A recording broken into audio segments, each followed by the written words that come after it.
Hi folks, Canadian Prepper here. This is going to be a shout out video, but it's also going to be a general discussion video about the idea of the strength of yielding, the strength of non-resistance, and just the strength of not being hard, not being solid, not being rigid in your thinking, in your physical activity, in your strategy. And there's a channel called Rewild University. If you haven't checked this guy's channel out yet, I would encourage you to go and check him out. Now, this guy's a hippie. He's a hippie in the truest sense of what a hippie is.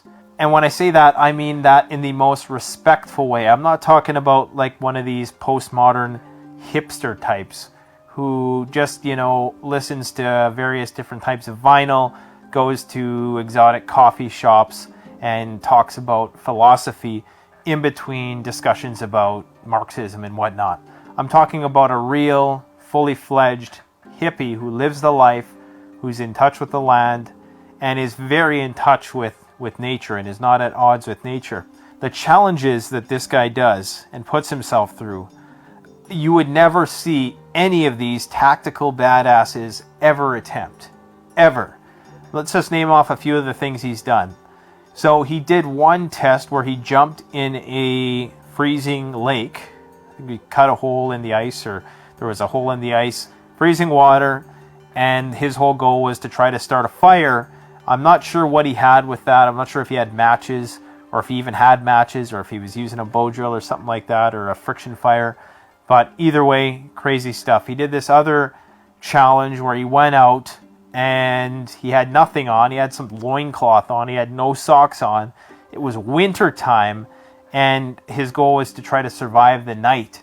And I think he actually did it. He was actually able to survive the night with no clothes on. In a lot of ways, this guy's on the level of Wim Hof in terms of his pain tolerance for the cold. What else did he do? Yeah, he took some stinging nettle and he slapped it all over his body. He was just trying to explain the concept of resistance and how a lot of it's to do with mind over matter, and how pain tolerance is mind over matter. He also did a paracord bracelet survival challenge. The only person I've ever seen actually be able to go and survive with a paracord bracelet. I think that's one of his most popular videos. Anyways, the guy's done it all.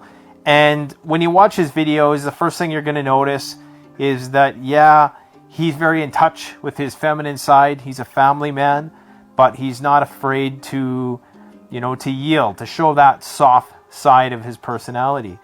And I just have to comment on this because I think there's so many people in the survivalist community who, and myself included sometimes, who put on this hard front, and we're all about the yang style approach to things. We're all about toughness and mental toughness, physical toughness, but there's so much toughness in yielding.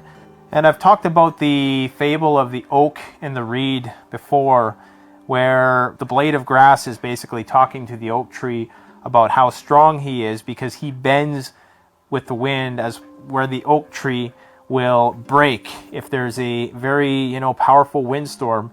The oak tree, even though it's much bigger, it's much stronger, it's much firmer, it's much more rigid, it's going to break under the pressure of the wind, unlike the blade of grass, which is going to conform to it and then just pop right back up.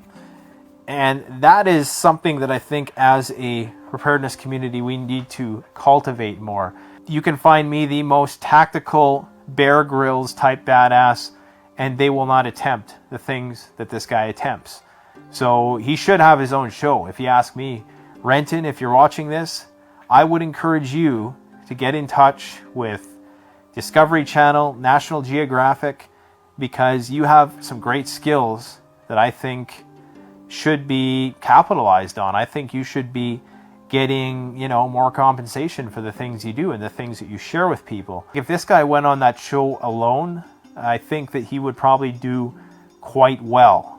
He reminds me a lot of Jose in season 2, very just calm, very taking things in stride, not getting upset, not swearing like Larry, who was hardcore. I love Larry, in Alone Season 2 also for different reasons. You know, everybody was special in their own unique way.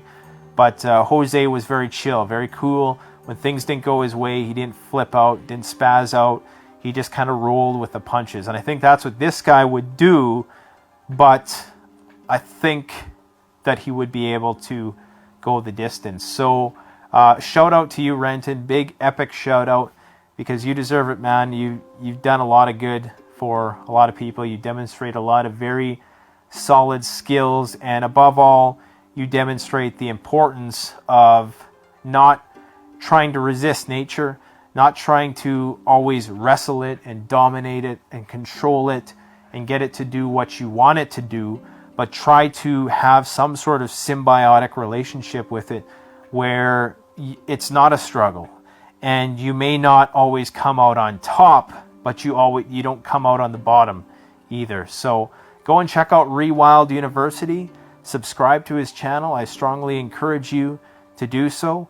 And you won't be disappointed, especially if you have an open mind and you're serious about trying to maximize your survivability in wilderness or just general SHTF situations. Thanks for watching. Canadian Prepper out.